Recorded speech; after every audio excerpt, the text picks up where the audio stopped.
আজ এমন একটা খবর এসেছে ঘুম উড়িয়ে দেওয়ার জন্য যথেষ্ট। মাত্র 24 ঘন্টার মধ্যে এই কথাটা পুরো গোলক ধাঁধায় ফেলে দেওয়ার মতো। এটা এমন একটা বয়ান। দর্শক, বিরল একটা ঘটনা ঘটেছে আজকে। বিরল বলছি এই কারণেই যে এই ঘটনা ঘটার কথা নয়। এই ঘটনাটা বেশ আলোচনার জন্ম দিয়েছে, কিন্তু ঘটনার মধ্যে যখন আমরা ঢুকবো তখন মনে হতেই পারে হর দিকে দিকে একই শুনে ডক্টর মোহাম্মদ ইউনূস আজকে যে ঘটনা ঘটাইছে, আলহামদুলিল্লাহ আরো এক জয়ধ্বনির গল্প দিতে আসছি। আজকে আমাদের খুশির দিন, ডক্টর মোহাম্মদ ইউনূস কাকুর জয়ের দিন। বাংলাদেশ নতুন একটা উচ্চতায় পৌঁছাতে যাচ্ছে। ডক্টর মোহাম্মদ ইউনূসের ক্ষমতায় আসার পর সম্ভবত এই একটা নিউজ যেটা পুরো বাংলাদেশের মানুষকে পজিটিভলি ভাইব্রেশন করেছে। অবশেষে সকলের জল্পনা কল্পনার অবসান ঘটিয়ে উসমান হাদি মামলার প্রধান আসামি ফয়সাল আত্মসমর্পণ করে অনেক আসামির নাম স্বীকার করে এক প্রকার সে নিজের জালে নিজেই ধরা দিয়েছে। অসম্ভবকে সম্ভব করতে যাচ্ছেন ইউনূস সরকার, নির্বাচন কমিশন। দর্শক, সুখবর একটা, নিঃসন্দেহে ডক্টর ইউনূসের কথা তারা রাখলো, পরিস্থিতিটা বুঝলো, কারণ ডক্টর ইউনূসের সম্মান তারা রেখেছে। আগামী নির্বাচনে বিএনপির এমন একটি পরাজয় হবে যেই পরাজয়ের কারণে অনেক নেতারা লজ্জায় দেশে থাকবে না, বিদেশে চলে আসবে, মুখ দেখাতে পারবে না। এমন পরাজয় হওয়ার সম্ভাবনা দেখা দিয়েছে।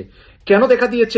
একে তো হচ্ছে বাংলাদেশকেই সামলাতে পারতেছে না, তার মধ্যে পাকিস্তানের এই প্রস্তাব দেয়াতে, এবং ধরেন যদি এখন এই প্রস্তাবে আইসিসি রাজি হয় তাহলে ভারতের জন্য তো আরো কূটনৈতিক পরাজয়। আসসালামু আলাইকুম প্রিয় দর্শক শ্রোতা, নতুন একটা ভিডিওতে জানাচ্ছি সুস্বাগত। আরো 5 বছর ক্ষমতায় থাকবেন ডক্টর মোহাম্মদ ইউনূস। ডক্টর মোহাম্মদ ইউনূসের সবকিছু মেনে নিল সাধারণ জনগণ।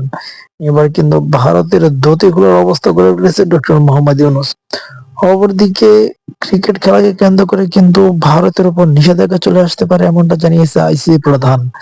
এবার কিন্তু ভারত চারদিক থেকে ঠাসা কোলে পড়ে গিয়েছে। আওয়ামী লীগ, বিএনপি একই কথা এমনটা জানিয়েছে গণমাধ্যমে। জামাতকে সমর্থন করতে বলেছে ডক্টর মোহাম্মদ ইউনূস, এনসিপিকেও ছাড়তে মানা করেছে।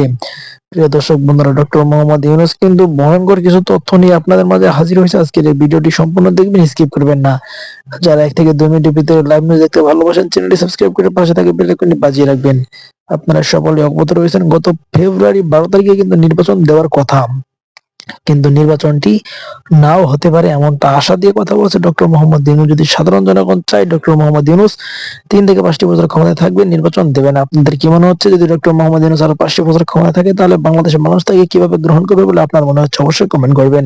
আজকের মতন এই পর্যন্তই, দেখা হচ্ছে পরবর্তী কোনো ভিডিও নিয়ে। সেই পর্যন্ত আপনারা সকলে ভালো থাকুন, সুস্থ থাকুন। আল্লাহ হাফেজ।